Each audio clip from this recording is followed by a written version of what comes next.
নামাজের মোনাজাত। ربنا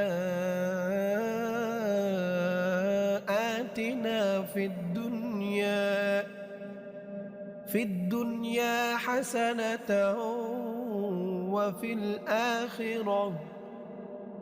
وفي الآخرة حسنة وقنا عذاب النار رب ارحمهما كما ربياني صغيرا برحمتك يا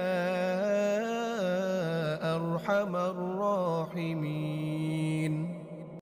অর্থ, হে আমাদের প্রতিপালক, আমাদেরকে দুনিয়া ও আখেরাতের মঙ্গল দান করুন এবং আমাদেরকে জাহান্নামের আগুন থেকে বাঁচান।